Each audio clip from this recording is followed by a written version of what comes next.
இந்த நிகழ்வானது மகளிர் உலக மகளிர் தின விழா இன்றைக்கு கொண்டாடப்படுகிறது.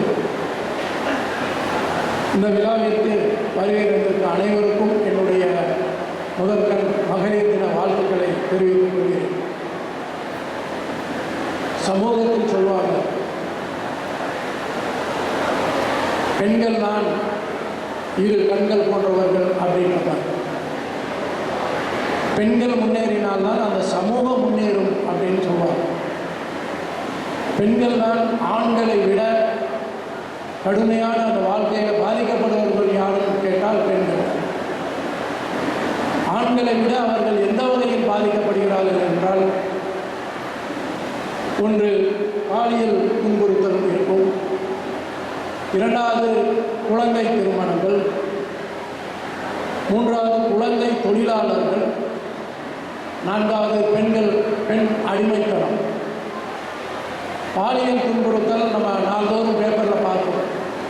இன்றைக்கு 3 வயது குழந்தையிலிருந்து 70 வயது பெண்மணி வரை பாலியல் தொந்தரவு செய்து கொண்டு தான் இருக்கிறார்கள். அதற்கான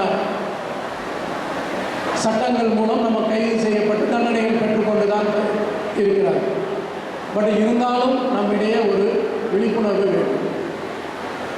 அதுபோல் குழந்தை திருமணம் என்பது 18 வயதுக்கு உட்பட்டவர்கள் யார் திருமணம் 18 வயதுக்கு உட்பட்டவர்களை சட்டம் என்ன சொல்கிறது என்றால் அது குழந்தை என்று தான் சொல்கிறது. அரசாங்கம் சட்டப்படி பார்த்தீங்கன்னா 18 வயது முடிந்தவுடன் தான் திருமணம் செய்து கொள்ள வேண்டும். சிலர் குடும்ப சூழல் மற்றும் பொருளாதார சூழலினால் 18 வயதுக்கு உட்பட்ட குழந்தைகளை திருமணம் செய்து வைக்க வேண்டிய சூழல் உருவாகிறது. இந்த நான் சொல்லிய 4 கொடுமைகள், அதாவது பெண்களுக்கு எதிரான கொடுமைகள் அழிய வேண்டும் என்றால் ஒரே ஒரு கருவிதான் இருக்கிறது, அதுதான் கல்வி என்ற கருவி. பெண்கள் படிப்பு என்ற கருவிதான் இந்த 4 அடிமைத்தனத்தை தூக்கி எறியக்கூடிய ஒரு கருவி என்று சொல்ல முடியும். பெண்கள் படித்தால்தான் சமூகம் முன்னேறும். அதற்கு நீங்கள் எடுத்துக்காட்டாக கேரள மாநிலத்தை எடுத்துக்கொள்ளலாம். அங்கே பெண்கள் ஆண்களுக்கு சரிசமமாக பல்வேறு துறைகளில் இருக்கிறார்கள், படித்திருக்கிறார்கள். அதுபோல நகரத்தில் படித்தால் மட்டும் போதாது, கிராம பெண்களும் படிக்க வேண்டும்.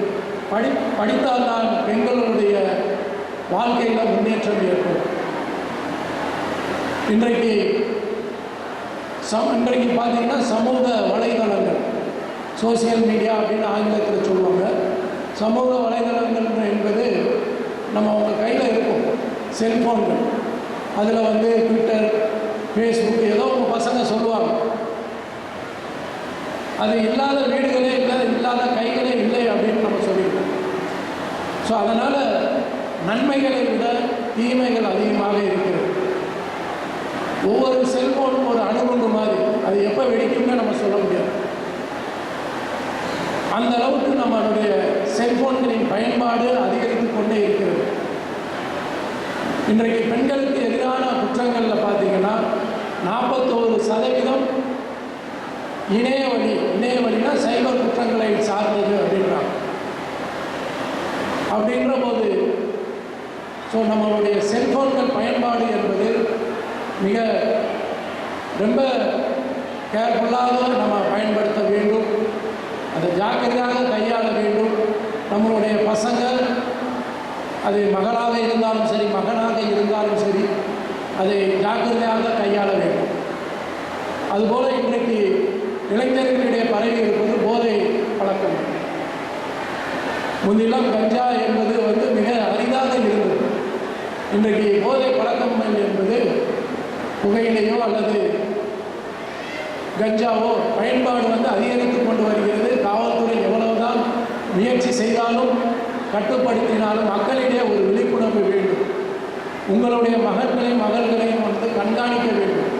அவர்கள் எந்தமான பழக்க வழக்கத்திற்கு அடிமையாகிறார்கள், எந்த மாதிரி பழக்க வழக்கத்திற்கு இருக்கிறார்கள் என்பதை கண்காணிக்க வேண்டும். அதனால் நீங்கள் தான் நம்ம படிக்கிற உங்கள் பையன்களாவது மகன்களையாவது மகள்களையாவது நன்றாக படிக்க வைக்க வேண்டும். கல்விதான் உங்களுக்கு மிகப்பெரிய ஒரு கருவியாக சமூக மாற்றத்திற்கு ஒரு அடிப்படையாக இருக்கும் என்று இந்த தருணத்தில் கூறிக்கொண்டு பெண்கள் தினம் இன்றைக்கு உலக மகளிர் தினம். நீங்கள் தன்னம்பிக்கையோடும் தைரியத்தோடும் வாழ்க்கையில் போராட வேண்டும். இந்த ஆண் ஆதிக்கத்தை எதிர்த்து வாழ்க்கையில்